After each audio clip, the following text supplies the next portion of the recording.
Welcome to Nasdaq Trade Talks. I'm Jill Malandrino, global markets reporter at Nasdaq. Joining me is Lynn, founder and CEO of Masterworks, an alternative asset platform that allows people to invest in physical art. Scott, it's great to meet with you. Welcome to Trade Talks. Thanks for having me, Jill. And Scott, how big is the global fine art market, and why do you think it's overlooked as an asset class?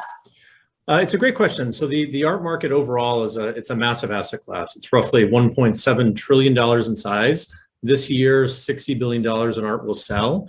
In terms of why it's overlooked as an asset class, it's really just price point, right? It costs tens, 20s of millions of dollars to buy a lot of these paintings now.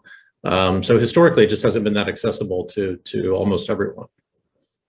And how have real assets like contemporary art benefited from a low real interest rate environment?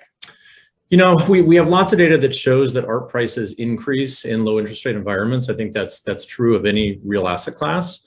So we expect that in the environment that we're in today, that real assets like art will continue to increase in price. And Scott, tell us about Masterworks. Where do you fit in the fine art world? Yeah, so Masterworks is the first company to securitize a painting. We filed our first painting with the SEC as a public offering in May of 2019. So it's really the very first way to give investors access to this asset class. Historically, the only way to allocate was to buy a multi-million-dollar painting. So we're a very, very straightforward platform where investors come to masterworks.io and they pick and choose individual works of art to invest in. We also recently launched trading markets, so investors are now trading shares in works of art, just like you would trade shares in a company.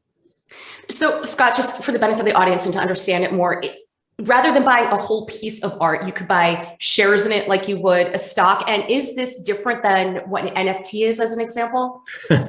we try to avoid the NFT comparison, but yeah, these are physical paintings that have a long track record of appreciating. These are artists like Basquiat, like Monet, Picasso, Warhol. So it's very different than an NFT, which is a digital image, much more speculative in our view.